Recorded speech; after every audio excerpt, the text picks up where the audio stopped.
ইউসুফ জুরওয়াস নামে একজন মুশরিক রাজা ছিল। জাদুঘরদের পরামর্শ নিয়ে রাষ্ট্র পরিচালনা করত। প্রবীণ এক জাদুঘর মৃত্যুর সময় গনিয়ে আসলে রাজাকে বলে, আমাকে একটা মেধাবী যুবক বের করে দেন, আমি তাকে জাদুবিদ্যা শিক্ষা দিয়ে যাই, রাষ্ট্র পরিচালনায় আপনি তার কাছ থেকে সহযোগিতা নিতে পারবেন। রাজা অনেক তালাশ করে একটা মেধাবী যুবক বের করে জাদুঘরের কাছে পাঠায়। যুবক একদিন ঘর থেকে বের হয়ে দেখে রাস্তার পাশে একজন আলেম মানুষকে ইমানের দাওয়াত দিচ্ছে। যুবক তখন ওই আলেমের ওয়াজ শুনে আল্লাহর উপর ইমান এনে মুসলমান হয়ে যায়। যুবক একদিন দেখে রাস্তার পাশে একটা হিংস্র প্রাণী দাঁড়ানো। এই হিংস্র প্রাণীটার কারণে মানুষ রাস্তা অতিক্রম করতে পারছে না। যুবক এবার মনে মনে কয়, এখন আমি পরীক্ষা করব আলেমের ধর্ম সঠিক নাকি জাদুঘরের ধর্ম সঠিক। যুবক একটা পাথর হাতে নিয়েছে। পাথর হাতে নিয়ে আল্লাহ রাব্বুল আলামিনের কাছে ফরিয়াদ করে বলে, আল্লাহ, যদি আলেমের ধর্ম সঠিক হয়ে থাকে আমার এই পাথরের আঘাতে হিংস্র প্রাণীটাকে ধ্বংস করে দাও। এইভাবে দোয়া করে পাথর নিক্ষেপ করেছে, সাথে সাথে হিংস্র প্রাণীটা ধ্বংস হয়ে মাটির সাথে মিশে গেছে। যুবকের এই কারামত দেখে উপস্থিত যারা ছিল সবাই তার ভক্ত হয়ে গেছে। এখন মানুষ তার কাছে জার ফুকের জন্য আসে, রোগের চিকিৎসার জন্য আসতে থাকে। ওই দিক দিয়ে রাজার এক অন্ধমন্ত্রী সেই খবর পেয়েছে। অন্ধমন্ত্রী সেই খবর পেয়ে রাজ যুবককে এসে বলে, হে যুবক, শুনেছি তুমি নাকি মানুষের রোগ ভালো করতে পারো। দেখো, আমি দুনিয়ায় আসিয়া দুনিয়ার আলো দেখতে পারি নাই, আমার চোখটাকে তুমি ভালো করে দাও। যুবক বলে, না না, তুমি যদি আল্লাহর উপর ঈমান আনো তাহলে আমি চেষ্টা করে দেখব তোমার চোখ ভালো করা যায় কিনা। যুবক বলে, ঠিক আছে। মন্ত্রী বলে, আমি আল্লাহর উপর ঈমান আনলাম। মন্ত্রী আল্লাহর উপর ঈমান এনেছে। মন্ত্রীর চোখের মধ্যে যুবক হাত বুলাইছে, সাথে সাথে তার চোখ ভালো হয়ে গেছে। সুবহানাল্লাহ।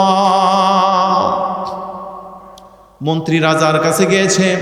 রাজা মন্ত্রীকে জিজ্ঞেস করে, হে মন্ত্রী, তুমি না অন্ধ ছিলা, তোমার চোখ কিভাবে ভালো হলো? মন্ত্রী বলে, আপনার ওই যুবক আমার চোখ ভালো করে দিয়েছে। রাজা তো খুব খুশি। আমার যুবক মনে হয় জাদুবিদ্যায় অনেক দক্ষতা অর্জন করেছে, তাকে এখন পুরস্কার দেওয়ার দরকার। যুবককে রাজদরবারে রেখে নিয়েছে। রেখে নিয়ে রাজা যুবককে বলে, হে যুবক, তুমি জাদুবিদ্যায় এখন অনেক দক্ষতা অর্জন করেছো, তোমাকে পুরস্কার দেওয়ার দরকার, তুমি এখন মানুষের রোগ ভালো করতে পারো। যুবক তখন বলে, না না রে রাজা, না,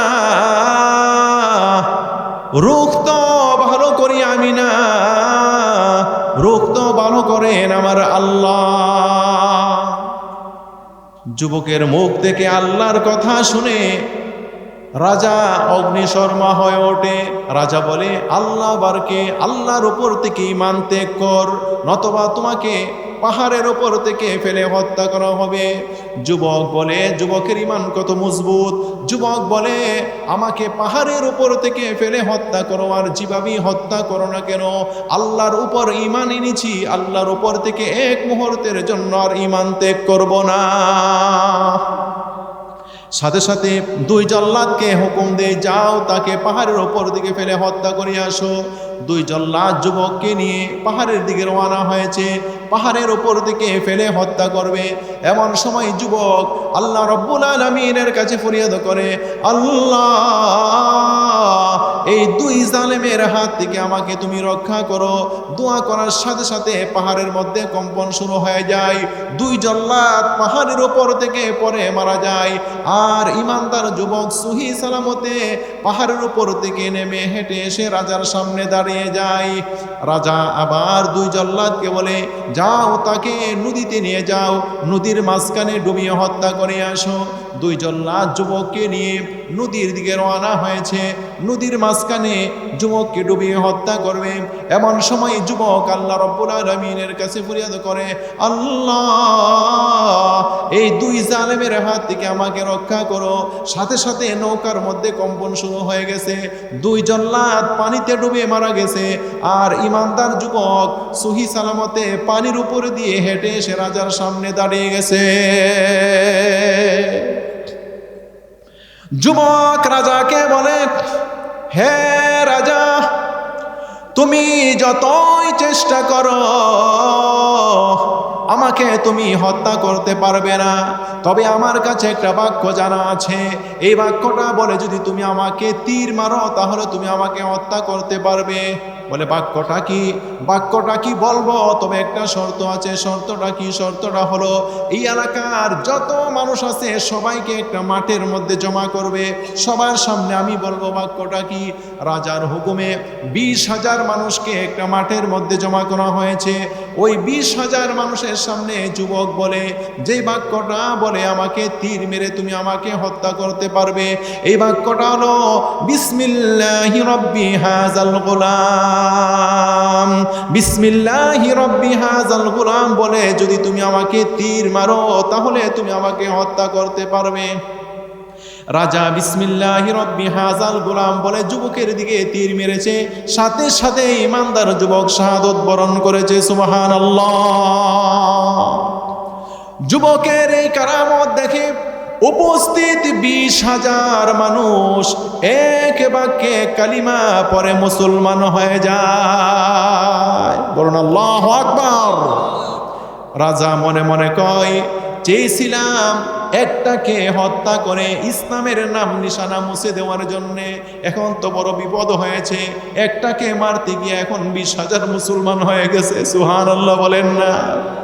আল্লাহ রাব্বুল আলামিন বলেন, ইউরিদুনা লিইউতফিউ নূরাল্লাহি বিআফওয়াহিহিম ওয়াল্লাহু মুতিম্মু নূরিহি ওয়ালাউ কারিহাল কাফিরুন। আল্লাহর জমিনের মধ্যে যদি আল্লাহ তার দ্বীনকে প্রতিষ্ঠা করতে চান, কোনো কাফির কি বাধা দিয়ে রাখতে পারবে নাকি? কি বলেন, বাধা দিয়ে রাখতে পারবে? তাফসীরের কিতাবের মধ্যে রয়েছে কোন ধর্মটা সত্য, কোন ধর্মটা অসত্য, কোন ধর্মটা হক, কোন ধর্মটা বাতিল রাজার কাছে স্পষ্ট হয়ে যাওয়ার পরেও ওই রাজা 20,000 মুসলমানকে সম্বোধন করে বলে, তোমরা তাড়াতাড়ি আল্লাহর উপর থেকে ঈমান ত্যাগ করো, নতুবা তোমাদেরকে আগুনের মধ্যে পুড়িয়ে হত্যা করা হবে। এই 20,000 মুসলমান তাদের ঈমান কত মজবুত, তারা সবাই এক বাক্যে বলে, আমাদেরকে আগুনের মধ্যে পুড়ে হত্যা করো আর যাই করো না কেন, আমরা আল্লাহর উপর ঈমান এনেছি, এক মুহূর্তের জন্য আল্লাহর উপর থেকে আর ঈমান ত্যাগ করব না। রাজার হুকুমে বিশাল বড় গর্ত খনন করা হয়েছে। গর্তের মধ্যে টন কি টন লাকড়ি জমা করা হয়েছে। লাকড়ির মধ্যে আগুন জ্বালানো হয়েছে। আগুন দাউ দাউ করে জ্বলতেছে। ওই আগুনের সামনে 20,000 মুসলমানকে দাঁড় করে রাজা শেষবারের মতো বলে, এখনো সময় আছে, এখনো সময় আছে, শেষ সুযোগ, ঈমান ত্যাগ করো, নতুবা এই আগুনের মধ্যে পড়ে হত্যা করা হবে। এই 20,000 মুসলমান আগের মতোই বলে, এই আগুনের মধ্যে পড়ে হত্যা করো আর যাই করো না কেন, আল্লাহর উপর থেকে আর ঈমান ত্যাগ করবো না। সাথে সাথে 20,000 মুসলমানকে আগুনের মধ্যে ফেলে দেওয়া হয়। একটা মহিলা তার একটা শিশু বাচ্চার মোহাব্বতে আগুনের মধ্যে ঝাঁপ দিতে রাজি ছিল না। এমন সময় বাচ্চাটার জবান খুলে যায়। বাচ্চাটা তখন মাকে সম্বোধন করে বলে, মা তুমি অপেক্ষা করছো কেন গো মা, তুমি তাড়াতাড়ি আগুনের মধ্যে ঝাঁপ দাও। আমি দেখেছি যে 20,000 মানুষকে আগুনের মধ্যে ফেলা হয়েছে, তাদের শরীরে আগুন লাগার আগে আগে তাদের রূহগুলো আল্লাহর জান্নাতে চলে গেছে। আর জোরে বলেন না সুবহানাল্লাহ। সুবহানাল্লাহ, আলহামদুলিল্লাহ, লা ইলাহা ইল্লাল্লাহ, সুবহানাল্লাহ, আলহামদুলিল্লাহ, লা ইলাহা ইল্লাল্লাহ। তুমি বাঁচাও, তুমি মারো, অবিরত ক্ষমা করো। তুমি বাঁচাও, তুমি মারো, অবিরত ক্ষমা করো। ধরার যে জন তাকে ধরো, ধরার যে জন তাকে ধরো। তোমার মোটই সবই আল্লাহ। সুবহানাল্লাহ, আলহামদুলিল্লাহ, লা ইলাহা ইল্লাল্লাহ।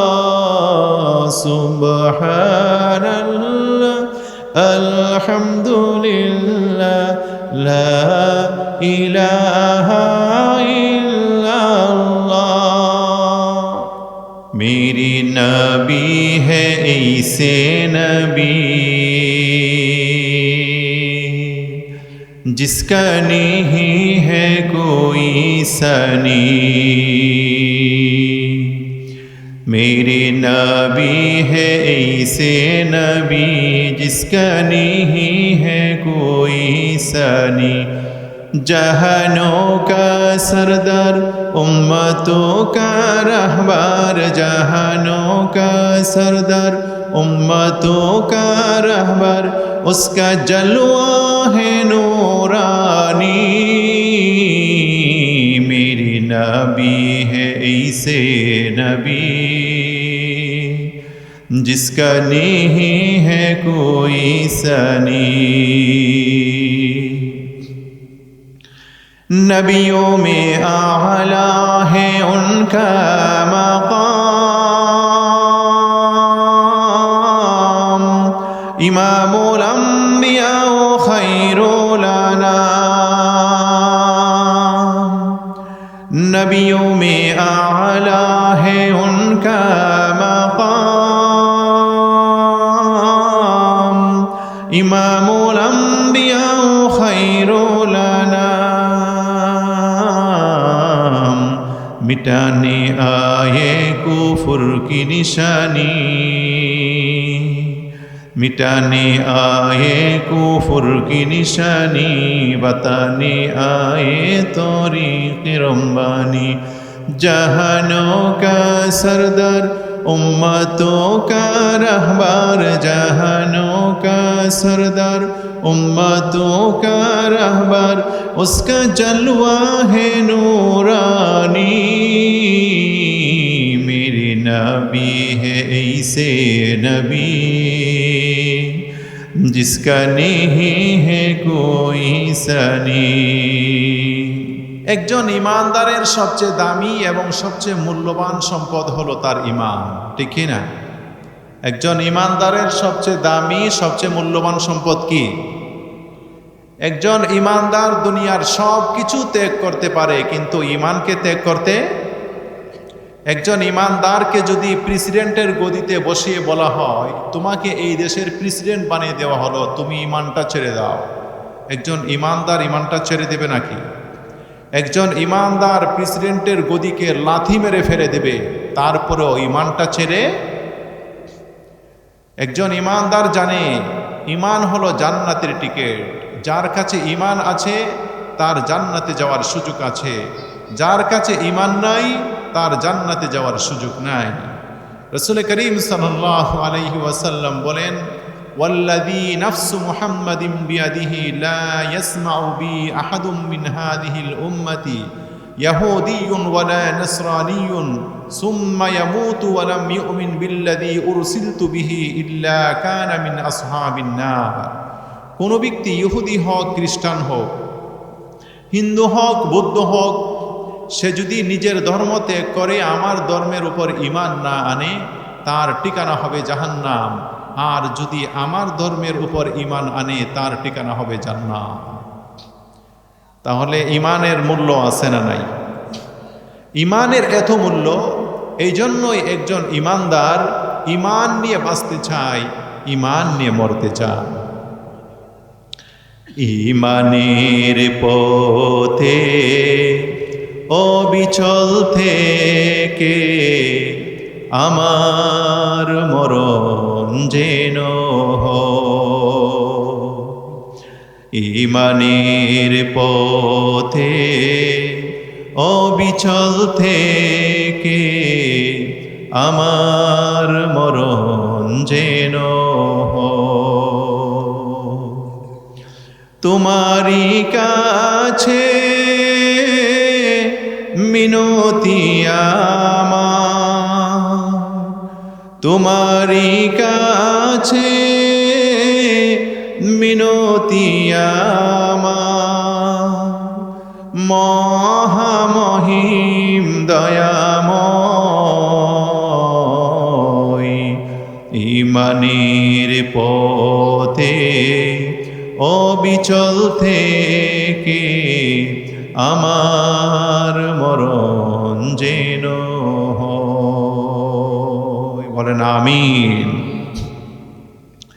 গভীর রজনীতে একবার আল্লাহ রসুল ঘর থেকে বের হয়ে দেখেন ঘরের বাহিরে এক লোক একা একা দাঁড়িয়ে আছে, তার শরীরে কোনো জামা কাপড় নাই, শীতে তরতর করে কাঁপছে। আল্লাহ রসুল লোকটিকে ডাক দিয়ে বললেন, এই গভীর রজনীতে ঘরের বাহিরে একা একা দাঁড়িয়ে আছো, শীতে তরতর করে কাঁপছো, তুমি কে, তোমার পরিচয় কি? লোকটি বলে, ইয়া রাসূলুল্লাহ, আমি হলাম আব্দুল্লাহ। গত কয়েকদিন আগে আপনার হাতে আমি ইসলাম গ্রহণ করেছিলাম, আমার নাম ছিল আব্দুল উজ্জা, আমার নাম আপনি পরিবর্তন করে রেখেছিলেন আব্দুল্লাহ, আমি হলাম সেই আব্দুল্লাহ। আল্লাহ রসুল বলেন, আমি তো জানতাম আব্দুল্লাহ একজন ধনবান পিতার সন্তান, তার টাকা পয়সার অভাব নাই, জামা কাপড়ের অভাব নাই, কিন্তু আজকে তোমার এই অবস্থা কেন? তোমার শরীরে কোনো জামা কাপড় নাই, শীতে তরতর করে কাঁপছ, আর তোমার কি হয়েছে? এই গভীর রজনীতে নিজের বাড়ি ছেড়ে আমার বাড়িতে এসে দাঁড়িয়ে আছো, তোমার কি হয়েছে? আব্দুল্লাহ বলে, ইয়া রাসূলুল্লাহ, ইয়া হাবিবাল্লাহ, আমি দুঃখ ভরা মন নিয়ে আপনার বাড়িতে এসে দাঁড়িয়ে আছি, অপেক্ষায় আছি আপনি কখন বের হবেন। আপনার নুরানি চেহারা কানা যদি দেখতে পাই, আমার মনে আর কোনো দুঃখ থাকবে না। আল্লাহর রাসূল বলেন, তোমার মনে আবার কিসের দুঃখ? আব্দুল্লাহ বলে, ইয়া রাসূলুল্লাহ, ইয়া হাবিবাল্লাহ, আমি আপনার কাছে কেন আসা যাওয়া করি? আমি আপনার উপর কেন ঈমান আনলাম? আমার বাবা বলে, আজ থেকে যদি আর কোনোদিন মুহাম্মদের কাছে যাও, যদি মুহাম্মদের উপর থেকে সম্পর্ক ছিন্ন না করো, যদি মুহাম্মদের উপর থেকে ঈমান ত্যাগ না করো, তোমাকে আমার সম্পদ থেকে বঞ্চিত করে দেওয়া হবে, আমার বাড়ি থেকে তোমাকে বের করে দেওয়া হবে। আমি তখন বলি, বাবা, আমি দুনিয়ার সব কিছুর সাথে সম্পর্ক ছিন্ন করতে পারবো, আমি দুনিয়ার সব কিছু ত্যাগ করতে পারবো, কিন্তু নবী মুহাম্মদের উপর থেকে এক মুহূর্তের জন্য ঈমান ত্যাগ করতে পারবো না। ইয়া রাসূলুল্লাহ, আমি এই কথা বলার পরেই আমার বাবা আমাকে ঘাড় ধরে ধাক্কা মেরে ঘর থেকে বের করে দেয়। বের করে দেওয়ার পর আমি আমার মার কাছে গেলাম, আমার মা আমাকে আশ্রয় দিল না। আত্মীয় স্বজনের বাড়িতে গেলাম, আত্মীয় স্বজন আমাকে আশ্রয় দিল না। শেষ পর্যন্ত বাধ্য হয়ে আমি আপনার বাড়িতে এসে দাঁড়িয়ে আছি, অপেক্ষায় আছি আপনি কখন বের হবেন। আপনার নুরানি চেহারা কানা যদি দেখতে পাই, আমার মনে আর কোনো দুঃখ থাকবে না। আব্দুল্লাহর কথাগুলো শুনে আল্লাহর রাসূলের চোখ থেকে পানি বের হয়ে যায়। আল্লাহর রাসূল আব্দুল্লাহকে ডাক দিয়ে বলে, আব্দুল্লাহ আয় আমার কাছে আয়, নে আমার 2 খানা চাদর তোকে দান করলাম।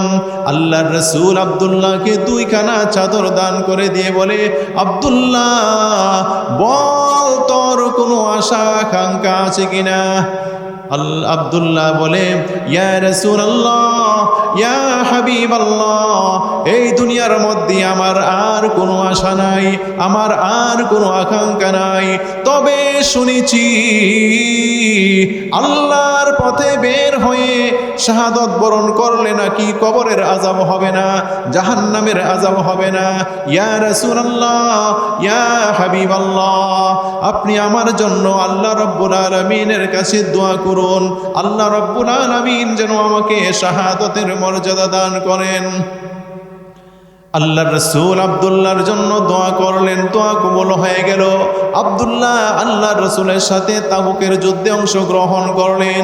যুদ্ধ থেকে ফিরে আসার সময় আব্দুল্লাহ অসুস্থ হয়ে পড়লেন। এই অবস্থায় আব্দুল্লাহ মৃত্যুবরণ করলেন। আল্লাহর রাসূল তখন সাহাবায়ে কেরামকে ডাক দিয়ে বললেন, হে আমার সাহাবারা, শুনো শুনো, আল্লাহর পথে বের হয়ে যদি কোনো ব্যক্তি মারা যায়, আল্লাহ রাব্বুল আলামিন তাকে শাহাদতের মর্যাদা দান করেন। আমার আব্দুল্লাহকে আল্লাহ রাব্বুল আলামিন শাহাদতের মর্যাদা দান করবেন। আমার আব্দুল্লাহর কাফন দাফনের ব্যবস্থা করো। সাহাবায়ে কেরাম আব্দুল্লাহর কাফন দাফনের ব্যবস্থা করলেন। আল্লাহর রাসূল নিজেই তার জানাজার নামাজ পড়াইলেন। সাহাবায়ে কেরাম আব্দুল্লাহর লাশটা নিয়ে কবরের দিকে যাচ্ছেন। আল্লাহর রাসূলও পিছনে পিছনে যাচ্ছেন। আল্লাহর রাসূল কবরের কাছে গিয়ে সাহাবায়ে কেরামকে বলে, হে আমার সাহাবারা, আব্দুল্লাহর কবরে তোমরা কেউ নামিও না, আমি নবী নিজেই নামবো। আল্লাহর রাসূল আব্দুল্লাহর কবরের মধ্যে নামলেন। নামিয়া বললেন, দাও আব্দুল্লাহর লাশটা আমার হাতে তুলে দাও। সাহাবায়ে কেরাম আব্দুল্লাহর লাশটা আল্লাহর রাসূলের হাতে তুলে দিলেন। আল্লাহর রাসূল আব্দুল্লাহর লাশটা এইভাবে উপরের দিকে উঠিয়ে আল্লাহ রাব্বুল আলামিনের কাছে ফরিয়াদ করে বলে, আল্লাহ, আব্দুল্লাহ এতক্ষণ পর্যন্ত আমার হাতে ছিল, এখন থেকে আব্দুল্লাহকে তোমার কুদরতি হাতে তুলে দিলাম। আরো জোরে বলেন সুবহানাল্লাহ। ইমানের সহিত মৃত্যুবরণ করলে মর্যাদা আছে না নাই? আছে না নাই? বুখারী শরীফের কিতাবুল ইকরাহের মধ্যে রয়েছে, হযরতে খাব্বাব রাদিয়াল্লাহু আনহু বলেন, শাকাউনা ইলা রাসূলিল্লাহি সাল্লাল্লাহু আলাইহি ওয়াসাল্লাম ওয়া হুয়া মুতাওয়াসসিদুন বুরদাতান লাহু ফি যিল্লিল কাবা ফাকুলনা আলা তাদউ লানা আলা তাস্তাগসিরু লানা। হযরতে খাব্বাব রাদিয়াল্লাহু আনহু বলেন, আল্লাহর রাসূল একবার কাবা ঘরের দেওয়ালে হেলান দিয়ে বসা আছেন। এমন সময় আমরা কয়েকজন আল্লাহর রাসূলের কাছে গেলাম। আল্লাহর রাসূলকে গিয়ে বললাম, ইয়া রাসূলুল্লাহ, ইয়া হাবিবাল্লাহ, কাফেররা আমাদেরকে এই পরিমাণ অত্যাচার করছে যে আমরা আর সহ্য করতে পারছি না। আপনি কি কাফেরদের বিরুদ্ধে আল্লাহ রাব্বুল আলামিনের কাছে বদদোয়া করবেন না? আপনি কি আল্লাহ রাব্বুল আলামিনের কাছে আমাদের জন্য সাহায্য কামনা করবেন না? আল্লাহর রাসূল তখন সোজা হয়ে বসলেন। সোজা হয়ে বসে আল্লাহর রাসূল বললেন, ক্বাদ কানা মান ক্বাবলাকুম ইউখাযুর রাজুলু ফায়ুহফারু লাহু ফিল আরদি ফায়ুজআলু ফিহা। তোমাদের পূর্ববর্তী ইমানদারদেরকে কাফেররা ধরে এনে কোমর পর্যন্ত মাটিতে গেড়ে চিরুনি করা দিয়ে মাথা থেকে কোমর পর্যন্ত চিরে দ্বিখণ্ডিত করে ফেলত। শুধু তাই নয়, ওয়ায়ুমশাতু বিআমশাতিল হাদিদি মা দুনা লাহমিহি ওয়া আযমিহি ফামা ইয়াসুদ্দুহু যালিকা আন দীনিহি লোহার চিরুনি দিয়ে তাদের শরীরের চামড়াগুলো, তাদের শরীরের গোশতগুলো টেনে টেনে আলাদা করে ফেলতো। এত অত্যাচার করেও ইমানকে তাদের থেকে এক মুহূর্তের জন্য আলাদা করতে পারতো না। অতএব হে আমার সাহাবারা, ধৈর্য ধারণ করো, ধৈর্য ধারণ করো। যদি ধৈর্য ধারণ করতে পারো তোমাদের জন্যই রয়েছে আল্লাহর জান্নাত। ফেরাউনের আমলে মাশেতা নামক একজন নেককার ইমানদার মহিলা ছিল। আল্লাহর উপর ঈমান আনার কারণে ফেরাউন মাশেতাকে এবং তার দুটি সন্তানকে ধরে নিয়ে যায়। ফেরাউন মাশেতাকে জিজ্ঞেস করে, হে মাশেতা, তুমি কার উপর ঈমান এনেছো? মাশেতা বলে, যে আল্লাহ আমাকে সৃষ্টি করেছেন, তোমাকে সৃষ্টি করেছেন, সেই আল্লাহর উপর ঈমান এনেছি। ফেরাউন বলে, আল্লাহর উপর থেকে ঈমান ত্যাগ করো, নতবা তোমাকে এবং তোমার দুটি সন্তানকে টুকরা টুকরা করে হত্যা করা হবে। মাশেতা তখন বলে, হে ফেরাউন, আল্লাহর উপর ঈমান আনার কারণে আমাকে আর আমার দুটি সন্তানকে কেন, দুনিয়ার সমস্ত মানুষকে যদি তুমি টুকরা টুকরা করে হত্যা করো, তার উপরও আমি আল্লাহর উপর থেকে এক মুহূর্তের জন্য ঈমান ত্যাগ করব না। এই কথা বলার পরেই ফেরাউন মাশেতার দুটি সন্তানকে টুকরা টুকরা করে আগুনের মধ্যে ছেড়ে দেয়। হাড়গুলো একদিকে চলে যায়, গোশতগুলো একদিকে চলে যায়। মাশেতা তখন আল্লাহ রব্বুল আলামিনের কাছে ফরিয়াদ করে বলে, আল্লাহ, একজন মা তার অন্তরে তার সন্তানের কত মহাব্বত আর কত ভালোবাসা। ফেরাউন আমার সামনে আমার দুটি সন্তানকে টুকরা টুকরা করে আগুনের মধ্যে ছেড়ে দিয়েছে, আমি আর কত ধৈর্য ধারণ করব গো আল্লাহ।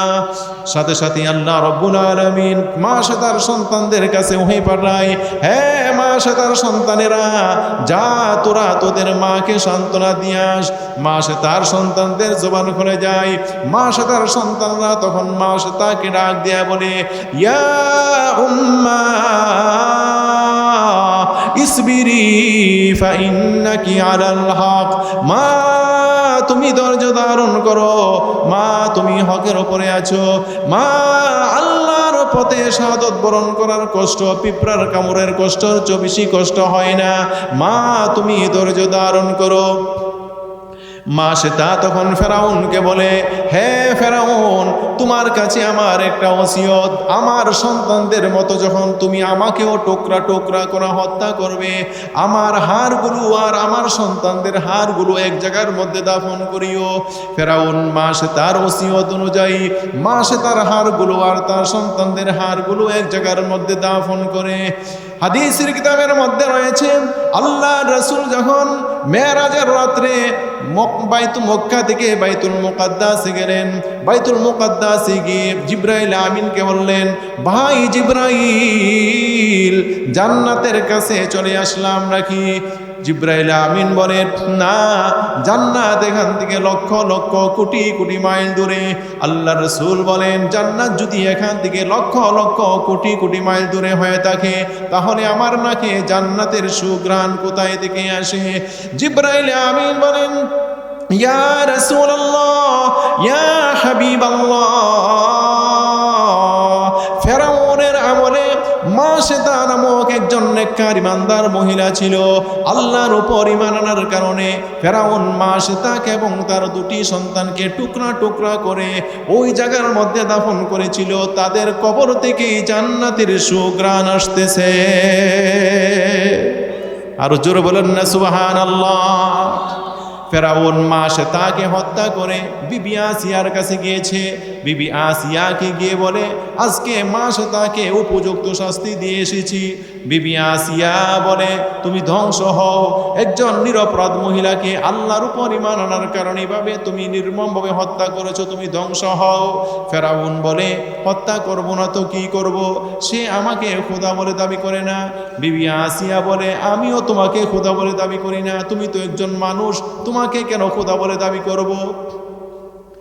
স্ত্রীর মুখ থেকে এই কথা শুনে ফেরাউন হতভম্ব হয়ে যায়। ফেরাউন বিবি আসিয়াকে বলে, হে বিবি আসিয়া, তুমি চিন্তা ফিকির করে কথা বলছো তো? বলে যে, হ্যাঁ, চিন্তা ফিকির করে কথা বলছি। ফেরাউন তখন মন্ত্রীদের কাছে গিয়ে বলে, বিবি আসিয়া তো আমাকে খোদা বলে দাবি করে না, তাকে কি শাস্তি দেওয়া যায়? মন্ত্রীরা বলে, উকতুলহা আও তাদান, তাকে পেরাক মেরে হত্যা করুন। সাথে সাথে ফেরাউন বিবি আসিয়াকে মাটির মধ্যে শোয়ে তার হাত পায়ের মধ্যে ফেরাক মেরে দেয়। জল্লাদরা বিবি আসিয়ার শরীরের চামড়াগুলো টেনে টেনে উঠে ফেলে। চামড়াগুলো ওঠানোর উপর ফেরাউন বিবি আসিয়ার সারা শরীরের মধ্যে মরিচের গুঁড়া আর লবণ ছিটিয়ে দিতে থাকে। বিবি আসিয়া তখন একটা জবাই করা মোরগের মতো চটপট করতে থাকে। বিবি আসিয়া আর ধৈর্য ধারণ করতে না পেরে আল্লাহ রব্বুল আলামিনের কাছে ফরিয়াদ করে, রব্বি বিনিলি ইনদাকা বাইতান ফিল জান্নাতি ওয়া নাজ্জিনি মিন ফিরআউনা ওয়া আমালিহি ওয়া নাজ্জিনি মিনাল কওমিজ জালিমিন। প্রভু, আমি আর কত ধৈর্য ধারণ করব গো প্রভু? হ্যাঁ প্রভু, আমাকে তুমি ফেরাউনের হাত থেকে মুক্ত করো, এই জালেমদের হাত থেকে মুক্ত করো। আমার জন্য তুমি জান্নাতে একটা ঘর নির্মাণ করে দাও। এইভাবে দোয়া করেছে। সাথে সাথে আল্লাহ রব্বুল আলামিন জান্নাতে একটা ঘর নির্মাণ করে বিবি আসিয়ার সামনে ভাবে তুলে ধরেছে। সাথে সাথে বিবি আসিয়ার রূহটা তার দেহ থেকে বের হয়ে আল্লাহর জান্নাতে ঢুকে গেছে। বলুন আল্লাহু আকবার। আমার ভাইয়েরা, আল্লাহর পথে শাহাদত বরণ করতে দেরি হয়, কিন্তু আল্লাহর জান্নাতে যাইতে দেরি হয় না। কথা ঠিক কিনা? ইউসুফ জুরওয়াস নামে একজন মুশরিক রাজা ছিল। জাদুঘরদের পরামর্শ নিয়ে রাষ্ট্র পরিচালনা করত।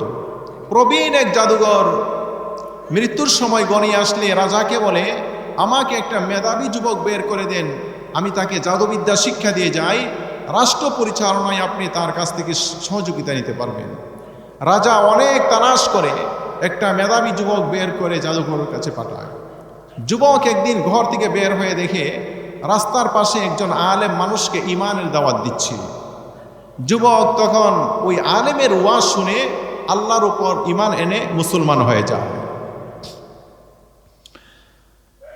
যুবক একদিন দেখে রাস্তার পাশে একটা হিংস্র প্রাণী দাঁড়ানো। এই হিংস্র প্রাণীটার কারণে মানুষ রাস্তা অতিক্রম করতে পারছে না। যুবক এবার মনে মনে কয়, এখন আমি পরীক্ষা করব আলেমের ধর্ম সঠিক নাকি জাদুঘরের ধর্ম সঠিক। যুবক একটা পাথর হাতে নিয়েছে। পাথর হাতে নিয়ে আল্লাহ রব্বুল আলামিনের কাছে ফরিয়াদ করে বলে, আল্লাহ, যদি আলেমের ধর্ম সঠিক হয়ে থাকে, আমার এই পাথরের আঘাতে হিংস্র প্রাণীটাকে ধ্বংস করে দাও।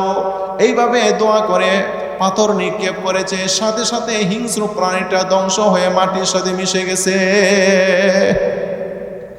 যুবকের এই কারামত দেখে উপস্থিত যারা ছিল সবাই তার ভক্ত হয়ে গেছে। এখন মানুষ তার কাছে জার ফুকের জন্য আসে, রোগের চিকিৎসার জন্য আসতে থাকে। ওই দিক দিয়ে রাজার এক অন্ধমন্ত্রী সেই খবর পেয়েছে। অন্ধমন্ত্রী সেই খবর পেয়ে রাজ যুবককে সে বলে, হে যুবক, শুনেছি তুমি নাকি মানুষের রোগ ভালো করতে পারো। দেখো, আমি দুনিয়ায় আসিয়া দুনিয়ার আলো দেখতে পারি নাই, আমার চোখটাকে তুমি ভালো করে দাও। যুবক বলে, না না আল্লাহ, তুমি যদি আল্লাহর উপর ঈমান আনো তাহলে আমি চেষ্টা করে দেখব তোমার চোখ ভালো করা যায় কিনা। যুবক বলে, ঠিক আছে। মন্ত্রী বলে, আমি আল্লাহর উপর ঈমান আনলাম। মন্ত্রী আল্লাহর উপর ঈমান এনেছে। মন্ত্রীর চোখের মধ্যে যুবক হাত বুলাইছে, সাথে সাথে তার চোখ ভালো হয়ে গেছে। সুবহানাল্লাহ। মন্ত্রী রাজার কাছে গিয়েছে। রাজা মন্ত্রীকে জিজ্ঞেস করে, হে মন্ত্রী, তুমি না অন্ধ ছিলা, তোমার চোখ কিভাবে ভালো হলো? মন্ত্রী বলে, আপনার ওই যুবক আমার চোখ ভালো করে দিয়েছে। রাজা তো খুব খুশি। আমার যুবক মনে হয় জাদুবিদ্যায় অনেক দক্ষতা অর্জন করেছে, তাকে এখন পুরস্কার দেওয়ার দরকার। যুবককে রাজদরবারে রেখে নিয়েছে। রেখে নিয়ে রাজা যুবককে বলে, হে যুবক, তুমি জাদুবিদ্যায় এখন অনেক দক্ষতা অর্জন করেছো, তোমাকে পুরস্কার দেওয়ার দরকার, তুমি এখন মানুষের রোগ ভালো করতে পারো। যুবক তখন বলে, না না রে রাজা, না, রোগ তো ভালো করি আমি না, রোগ তো ভালো করেন আমার আল্লাহ। যুবকের মুখ থেকে আল্লাহর কথা শুনে রাজা অগ্নিশর্মা হয়ে ওঠে। রাজা বলে, আল্লাহ বারকে, আল্লাহর উপর থেকে ঈমান ত্যাগ কর, নতবা তোমাকে পাহাড়ের ওপর থেকে ফেলে হত্যা করা হবে। যুবক বলে, যুবকের ঈমান কত মজবুত। যুবক বলে, আমাকে পাহাড়ের উপর থেকে ফেলে হত্যা করো, আর যেভাবেই হত্যা করো না কেন, আল্লাহর উপর ঈমান এনেছি, আল্লাহর উপর থেকে এক মুহূর্তের জন্য আর ঈমান ত্যাগ করব না। সাথে সাথে দুই জল্লাদকে হুকুম দেয়, যাও তাকে পাহাড়ের ওপর দিকে ফেলে হত্যা করে আসো। দুই জল্লাদ যুবককে নিয়ে পাহাড়ের দিকে রওনা হয়েছে, পাহাড়ের ওপর দিকে ফেলে হত্যা করবে। এমন সময় যুবক আল্লাহ রব্বুল আলামিনের কাছে ফরিয়াদ করে, আল্লাহ, এই দুই জালেমের হাত থেকে আমাকে তুমি রক্ষা করো। দোয়া করার সাথে সাথে পাহাড়ের মধ্যে কম্পন শুরু হয়ে যায়, দুই জল্লাদ পাহাড়ের ওপর থেকে পরে মারা যায়। আর ইমানদার যুবক সহি সালামতে পাহাড়ের উপর থেকে নেমে হেঁটে এসে রাজার সামনে দাঁড়িয়ে যায়। রাজা আবার দুই জল্লাদকে বলে, যাও তাকে নদীতে নিয়ে যাও, নদীর মাঝখানে ডুবিয়ে হত্যা করে আসো। দুই জল্লাদ যুবককে নিয়ে নদীর দিকে রওনা হয়েছে, নদীর মাঝখানে যুবককে ডুবিয়ে হত্যা করবে। এমন সময় যুবক আল্লাহ রব্বুল আলামিনের কাছে ফরিয়াদ করে, আল্লাহ, এই দুই জালেমের হাত থেকে আমাকে রক্ষা করো। সাথে সাথে নৌকার মধ্যে কম্পন শুরু হয়ে গেছে, দুই জল্লাদ পানিতে ডুবে মারা গেছে। আর ইমানদার যুবক সহি সালামতে পানির উপরে দিয়ে হেঁটে এসে রাজার সামনে দাঁড়িয়ে গেছে। যুবক রাজাকে বলে, হে রাজা, তুমি যতই চেষ্টা করো আমাকে তুমি হত্যা করতে পারবে না, তবে আমার কাছে একটা বাক্য জানা আছে। এই বাক্যটা বলে, যদি তুমি আমাকে তীর মারো তাহলে তুমি আমাকে হত্যা করতে পারবে। বলে, বাক্যটা কি? বাক্যটা কি বলবো, তবে একটা শর্ত আছে। শর্তটা কি? শর্তটা হলো, এই এলাকার যত মানুষ আছে সবাইকে একটা মাঠের মধ্যে জমা করবে, সবার সামনে আমি বলবো বাক্যটা কি। রাজার হুকুমে 20,000 মানুষকে একটা মাঠের মধ্যে জমা করা হয়েছে। ওই 20,000 মানুষের সামনে যুবক বলে, যে বাক্যটা বলে আমাকে তীর মেরে তুমি আমাকে হত্যা করতে পারবে, এই বাক্যটা হলো, বিসমিল্লাহি রব্বি হাযাল গোলাম, বিসমিল্লাহি রব্বি হাযাল গোলাম বলে যদি তুমি আমাকে তীর মারো তাহলে তুমি আমাকে হত্যা করতে পারবে। রাজা বিসমিল্লাহি রব্বি হাযাল গোলাম বলে যুবকের দিকে তীর মেরেছে, সাথে সাথে ইমানদার যুবক শাহাদত বরণ করেছে। সুবহানাল্লাহ। যুবকের এই কারামত দেখে উপস্থিত 20,000 মানুষ এক বাক্যে কালিমা পরে মুসলমান হয়ে যায়। বলুন আল্লাহু আকবার। রাজা মনে মনে কয়, চেয়েছিলাম একটাকে হত্যা করে ইসলামের নাম নিশানা মুছে দেওয়ার জন্যে, এখন তো বড় বিপদ হয়েছে, একটাকে মারতে গিয়ে এখন 20,000 মুসলমান হয়ে গেছে। সুবহানাল্লাহ বলেন না। আল্লাহ রাব্বুল আলামিন বলেন, ইউরিদুনা লিইউতফিউ নূরাল্লাহি বিআফওয়াহিহিম ওয়াল্লাহু মুতিম্মু নূরিহি ওয়ালাউ কারিহাল কাফিরুন। আল্লাহর জমিনের মধ্যে যদি আল্লাহ তার দ্বীনকে প্রতিষ্ঠা করতে চান, কোনো কাফির কি বাধা দিয়ে রাখতে পারবে নাকি? কি বলেন, বাধা দিয়ে রাখতে পারবে? তাফসীরের কিতাবের মধ্যে রয়েছে কোন ধর্মটা সত্য, কোন ধর্মটা অসত্য, কোন ধর্মটা হক, কোন ধর্মটা বাতিল। রাজার কাছে স্পষ্ট হয়ে যাওয়ার পরেও ওই রাজা 20,000 মুসলমানকে সম্বোধন করে বলে, তোমরা তাড়াতাড়ি আল্লাহর উপর থেকে ঈমান ত্যাগ করো, নতুবা তোমাদেরকে আগুনের মধ্যে পুড়িয়ে হত্যা করা হবে। এই 20,000 মুসলমান, তাদের ঈমান কত মজবুত, তারা সবাই এক বাক্যে বলে, আমাদেরকে আগুনের মধ্যে পুড়ে হত্যা করো, আর যাই করো না কেন আমরা আল্লাহর উপর ঈমান এনেছি, এক মুহূর্তের জন্য আল্লাহর উপর থেকে আর ঈমান ত্যাগ করব না। রাজার হুকুমে বিশাল বড় গর্ত খনন করা হয়েছে। গর্তের মধ্যে টন কি টন লাকড়ি জমা করা হয়েছে। লাকড়ির মধ্যে আগুন জ্বালানো হয়েছে। আগুন দাউ দাউ করে জ্বলতেছে। ওই আগুনের সামনে 20,000 মুসলমানকে দাঁড় করিয়ে রাজা শেষবারের মতো বলে, এখনো সময় আছে, এখনো সময় আছে, শেষ সুযোগ, ঈমান ত্যাগ করো, নতুবা এই আগুনের মধ্যে পুড়ে হত্যা করা হবে। এই 20,000 মুসলমান আগের মতোই বলে, এই আগুনের মধ্যে পুড়ে হত্যা করো, আর যাই করো না কেন আল্লাহর উপর থেকে আর ঈমান ত্যাগ করবো না। সাথে সাথে 20,000 মুসলমানকে আগুনের মধ্যে ফেলে দেওয়া হয়। একটা মহিলা তার একটা শিশু বাচ্চার মোহাব্বতে আগুনের মধ্যে ঝাঁপ দিতে রাজি ছিল না। এমন সময় বাচ্চাটার জবান খুলে যায়। বাচ্চাটা তখন মাকে সম্বোধন করে বলে, মা তুমি অপেক্ষা করছো কেন গো মা, তুমি তাড়াতাড়ি আগুনের মধ্যে ঝাঁপ দাও। আমি দেখেছি যে 20,000 মানুষকে আগুনের মধ্যে ফেলা হয়েছে, তাদের শরীরে আগুন লাগার আগে আগে তাদের রূহগুলো আল্লাহর জান্নাতে চলে গেছে। আর জোরে বলেন না সুবহানাল্লাহ। সুবহানাল্লাহ, আলহামদুলিল্লাহ, লা ইলাহা ইল্লাল্লাহ, সুবহানাল্লাহ, আলহামদুলিল্লাহ, লা ইলাহা ইল্লাল্লাহ।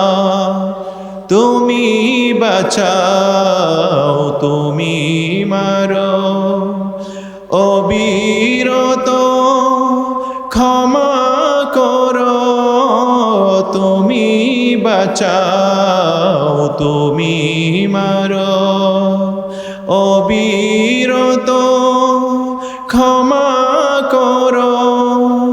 ধরার যে জন তাকে ধরো, ধরার যে জন তাকে ধরো, তোমার মোটই সবই আল্লাহ।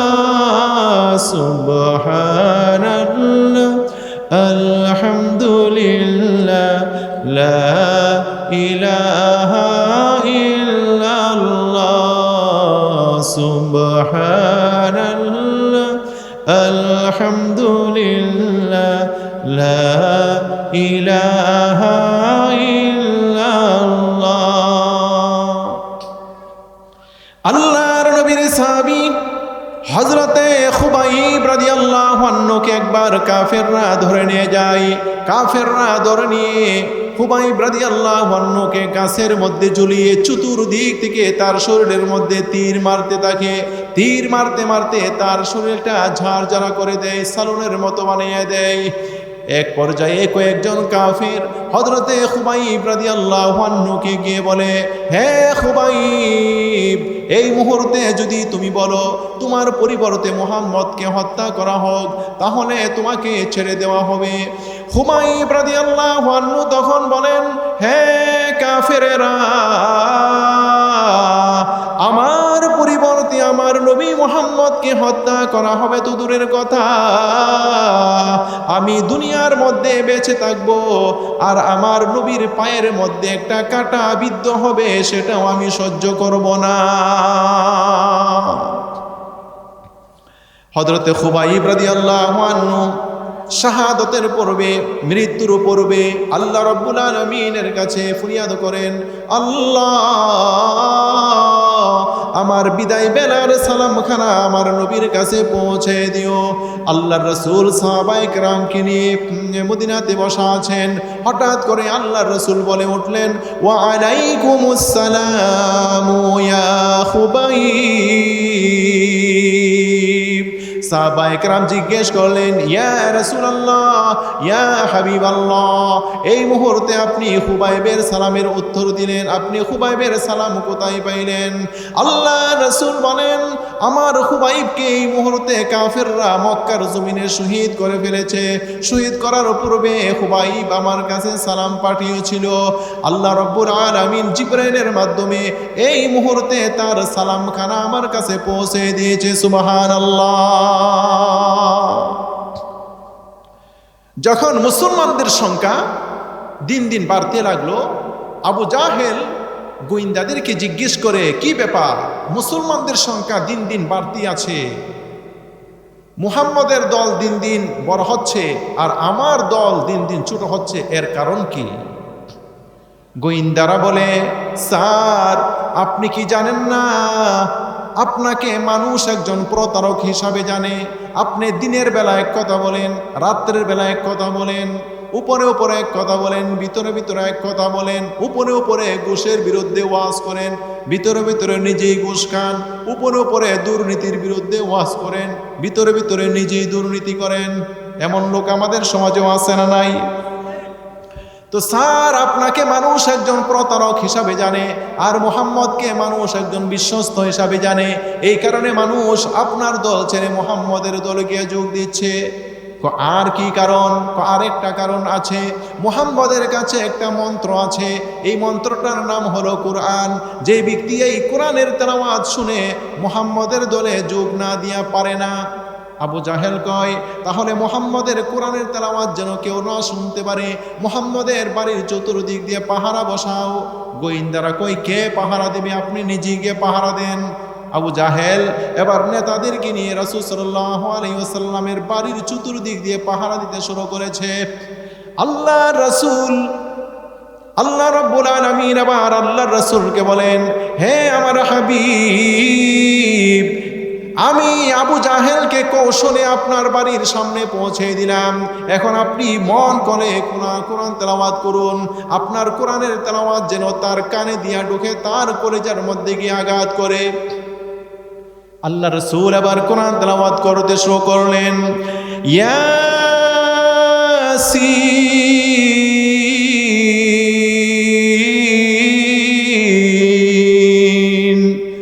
ওয়াল কুরআনিল হাকীম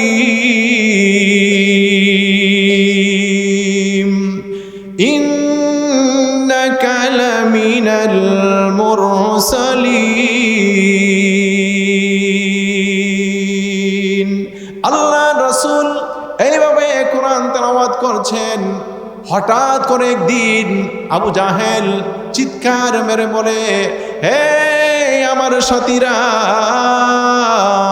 হে আমার সঙ্গীরা, মুহাম্মদ যে কোরআন তেলাওয়াত করছে এই কোরআনটা এটা কোনো মানুষের কালাম নয়, নিঃসন্দেহে এটা আল্লাহ রব্বুল আলামিনের কালাম। কোরআন কার কালাম? আরো জোরে বলেন। গোয়েন্দারা কয়, তো এই কোরআন যদি আল্লাহর কালাম হয়ে থাকে, এই কোরআনের উপরে আপনি ঈমান আনেন না কেন? কেন ঈমান আনি না? যদি কোরআনের উপরে ঈমান আনি তাহলে আমার নেতাগিরি চলে যাবে, আমি নেতাগিরিও ছাড়তে পারবো না, কোরআনের উপরে ঈমান আনতে পারবো না। নাউজুবিল্লাহ বলেন। তো গোয়েন্দারা কয়, এখন যে দিন দিন মুহাম্মদের দল বড় হয়ে যাচ্ছে, কি করা? বলে যে রাখো, আমি দেখি, চিন্তা করে দেখি কি করা যায়। কয়েকজন নেতাকে নিয়ে পরামর্শে বসেছে। নেতাদের মধ্যে এক একজন নেতা এক এক ধরনের সিদ্ধান্ত দিয়েছে। ওয়ালিদ ইবনে মুগীরা নামক একজন জারদ সন্তান, এই নেতা সিদ্ধান্ত দিয়েছে, গরিব টুরিব দেখিয়া কয়েকটা মুসলমানের লাশ ফেলে দাও, তাহলে দেখবা বহে আর কেউ মুহাম্মদের দলে গিয়া যোগ দিচ্ছে না। শুরু হয়ে গেল মুসলমানদের উপর অত্যাচার, জুলুম। সর্বপ্রথম হযরতে ইয়াসির রাদিয়াল্লাহু আনহুর বাড়িটা এসে ঘেরাও করে ফেলে। ইয়াসির রাদিয়াল্লাহু আনহুর বাড়ি ছিল ভিন দেশে, তার বাড়ি ছিল। তিনি মক্কাতে এসে মানুষের বাড়িতে কাজকর্ম করে খাইতেন। তার স্ত্রীর নাম হলো সুমাইয়া, তার একমাত্র ছোট ছেলে তার নাম হলো আম্মার। কাফেররা এসে আম্মার রাদিয়াল্লাহু আনহু, ইয়াসির রাদিয়াল্লাহু আনহু, সুমাইয়া রাদিয়াল্লাহু আনহা, এই তিনজনের হাত পাও বেঁধে ঘরের বাহিরে নিয়ে আসে। হযরতে ইয়াসির রাদিয়াল্লাহু আনহুর দুইটা পাও দুইটা উটের সাথে বেঁধে দেয়। দুইটা পাওকে দুইটা উটের সাথে বেঁধে দিয়ে আবু জাহেল ইয়াসির রাদিয়াল্লাহু আনহুকে বলে, হে ইয়াসির, তোমার এত বড় সাহস, তুমি আমাদের বাড়িতে কাজকর্ম করে খাও, তুমি ভিনদেশী মানুষ, আমাদেরকে না জিজ্ঞেস করে মুহাম্মদের দলে গিয়ে যোগ দিয়েছো। তুমি তাড়াতাড়ি মুহাম্মদের দল ত্যাগ করো, নতবা তোমাকে এখন মুরগের মতো 2 ফাড়া করে হত্যা করা হবে। ইয়াসির রাদিয়াল্লাহু আনহু তখন বলেন, হে আবু জাহেল, আমি তোমাদেরকে ভালো করে চিনি। জিনা বিবিচার তোমরা করো, চুরি ডাকাতি তোমরা করো, মক্কার জমিনে যত খারাপ কাজ আছে তোমরা করো। মক্কার জমিনের মধ্যে যদি সবচেয়ে খারাপ মানুষ থাকে, সেই খারাপ মানুষটা হলে তুমি। আর সবচেয়ে ভালো মানুষ যদি থাকে, সেই ভালো মানুষটা হলো মুহাম্মদ সাল্লাল্লাহু আলাইহি ওয়াসাল্লাম। আমি ভেবে চিন্তা ফিকির করে আমি আমার নবী মুহাম্মদের দলে যোগ দিয়েছি। আমাকে তুমি মুরগের মতো ফাড়া করে হত্যা করো আর যাই করো না কেন, আমি আমার নবী মুহাম্মদের দল ত্যাগ করব না। এই কথা বলার পরেই আবু জাহেল দুইটা উটকে দুই দিকে ছাড়িয়ে দেয়। আর হযরতে ইয়াসির রাদিয়াল্লাহু আনহুর কোমরটা ছিঁড়ে, বুকটা ছিঁড়ে যাচ্ছে। এমন সময় ইয়াসির রাদিয়াল্লাহু আনহু সুমাইয়া রাদিয়াল্লাহু আনহাকে, আম্মা রাদিয়াল্লাহু আনহুকে ডাক দিয়ে বলে, হে সুমাইয়া, হে আমার কলেজার টুকরা সন্তান আম্মার, তোমাদেরকে আমার ওসিয়ত, আমার মতো যদি তোমাদেরকে 2 টুকরা করে হত্যা করা হয়, তার উপরও কিন্তু নবী মুহাম্মদের উপর থেকে ঈমান ত্যাগ করিও না, আমার নবী মুহাম্মদের দল কিন্তু ত্যাগ করিও না। এই কথা বলে হযরতে ইয়াসির রাদিয়াল্লাহু আনহু শহীদ হয়ে গেলেন। ইয়াসির রাদিয়াল্লাহু আনহুকে শহীদ করে কাফেররা এসে হযরতে সুমাইয়া রাদিয়াল্লাহু আনহাকে ধরে, সুমাইয়া রাদিয়াল্লাহু আনহাকে ধরে এসে বলে, হে সুমাইয়া, তুমি মহিলা মানুষ, তোমার এত বড় সাহস, তুমি আমাদের বাড়িতে কাজকর্ম করে খাও, তুমি আমাদেরকে না জিজ্ঞেস করে মুহাম্মদের দলে গিয়ে যোগ দিয়েছো। তাড়াতাড়ি মুহাম্মদের দল ত্যাগ করো, নতবা তোমাকে তোমার স্বামীর মতো 2 ফাড়া করে হত্যা করা হবে।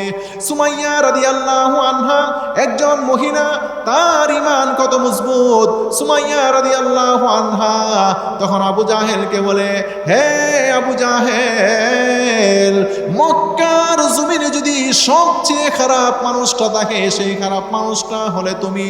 আর যদি সবচেয়ে ভালো মানুষটা থাকে, সেই ভালো মানুষটা হলো আমার নবী। আমি আমার নবী মুহাম্মদের উপরে চিন্তা ফিকির করে ঈমান এনেছি, আমার নবী মুহাম্মদের দলে আমি যোগ দিয়েছি।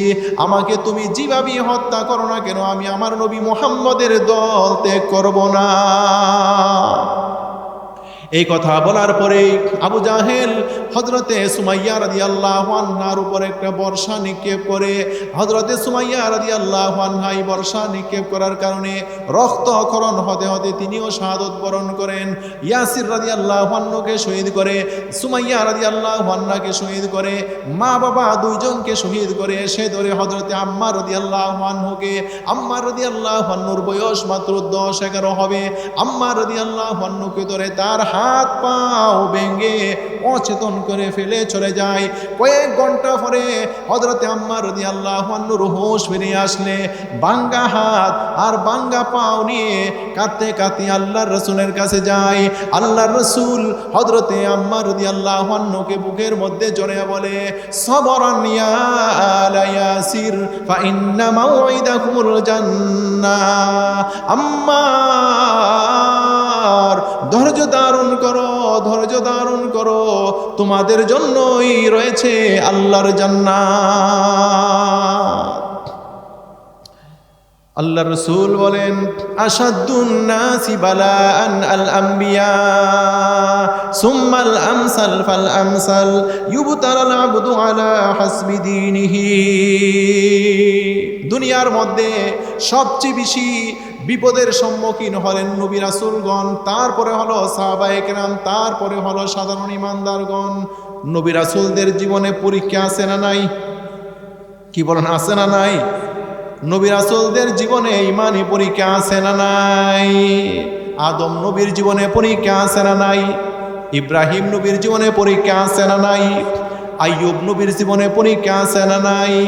আইয়ুব আলাইহিস সালাতু ওয়াস সালাম ছিলেন অত্যন্ত সুন্দর, অনেক সম্পদশালী মানুষ, অত্যন্ত সুখময় জীবন ছিল তার।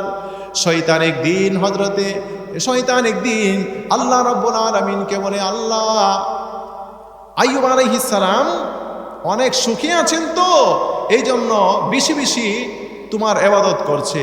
যদি দুঃখে পড়তেন, মানুষের মতো কাজকর্ম করে খাইতেন, তাহলে বেশি বেশি তোমার ইবাদত করতে পারতো না। তো আল্লাহ রাব্বুল আলামিন বলেন, না, যদি আইয়ুব আলাইহিস সালাতু ওয়াস সালাম তিনি সুখে না থাকতেন, দুঃখে পড়তেন, তাহলে আরো বেশি ইবাদত করতেন।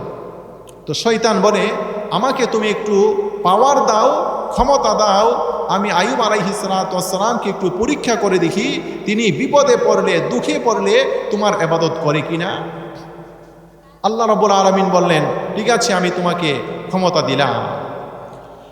শয়তান ক্ষমতা পাওয়ার পরেই সর্বপ্রথম হযরতে আইয়ুব আলাইহিস সালাতু ওয়াস সালামের কয়েকশো ফলের বাগান আগুন দিয়ে পুড়ে ছাই করে দেয়, কয়েক হাজার পশু মেরে বিনাশ করে দেয়, বিল্ডিংগুলোকে ধ্বংস করে দেয়, তার সন্তানাদি সবাইকে হত্যা করে। এক লোক এসে খবর দেয়, হে আল্লাহর নবী,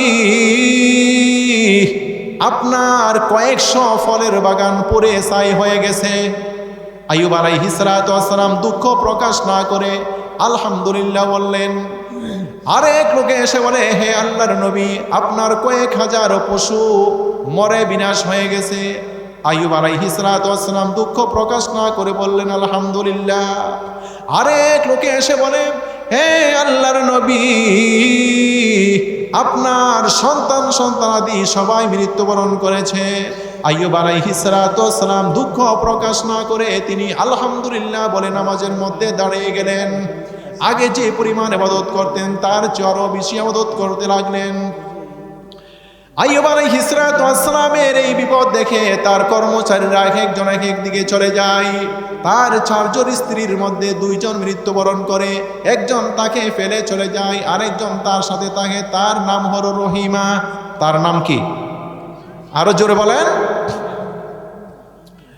শয়তান দেখলো আইয়ুব আলাইহিস সালাতু ওয়াস সালামের সম্পদের উপরে হামলা করে আইয়ুব আলাইহিস সালাতু ওয়াস সালামকে ইবাদত থেকে বিমুখ করা যাচ্ছে না।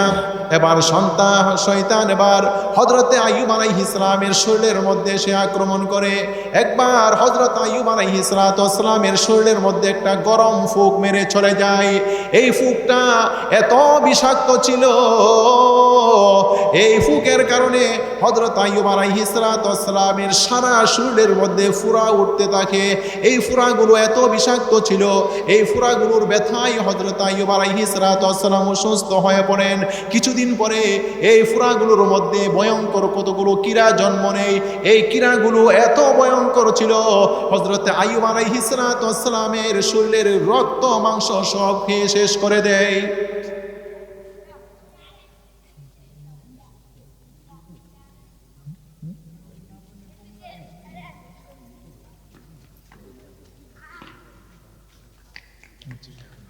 আমার ভাইরা,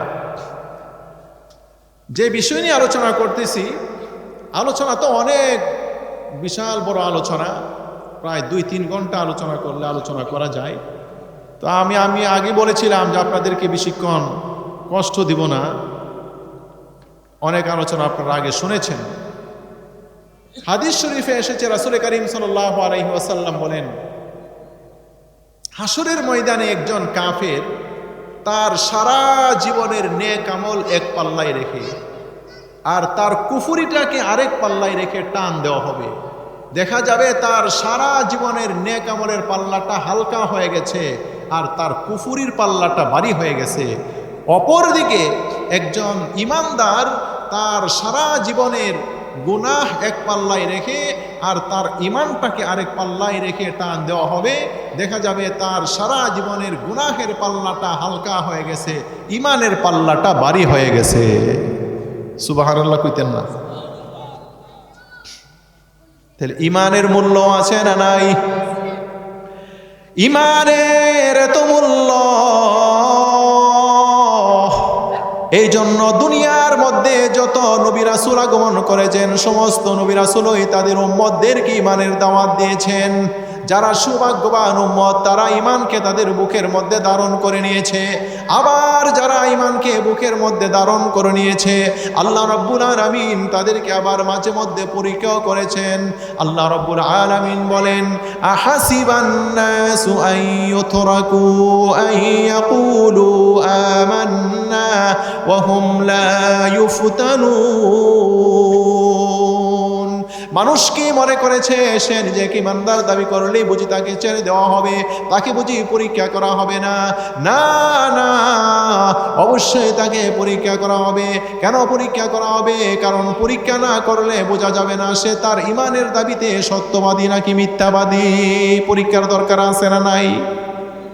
আল্লাহ রাব্বুল আলামিন অন্য আয়াতে বলেন, وَلَنَبْلُوَنَّكُمْ بِشَيْءٍ مِّنَ الْخَوْفِ وَالْجُوعِ وَنَقْصٍ مِّنَ الْأَمْوَالِ وَالْأَنفُسِ وَالثَّمَرَاتِ وَبَشِّرِ الصَّابِرِينَ। আমি আল্লাহ রাব্বুল আলামিন অবশ্যই তোমাদেরকে পরীক্ষা করব। কি দিয়ে পরীক্ষা করব? 1 নাম্বার ভয় দিয়ে পরীক্ষা করব, 2 নাম্বার ক্ষুধার অভাব দিয়ে পরীক্ষা করব। আমি আল্লাহর উপর ঈমান আনার পর তোমার সামনে ক্ষুধার অভাব আসবে, অভাবের উপর অভাব আসবে। এই অবস্থায় কোন একজন কাফের তোমার হাতে 1 লক্ষ টাকা তুলে দিয়ে বলবে, তোমাকে টাকাগুলোর মালিক বানিয়ে দিলাম, তুমি ঈমানটা ছেড়ে দাও। এই অবস্থায় তুমি টাকার সামনে তোমার ঈমানকে বিক্রি করে দাও কিনা আমি আল্লাহ তোমাকে পরীক্ষা করব। তৃতীয় নাম্বার আর কি দিয়ে পরীক্ষা করব?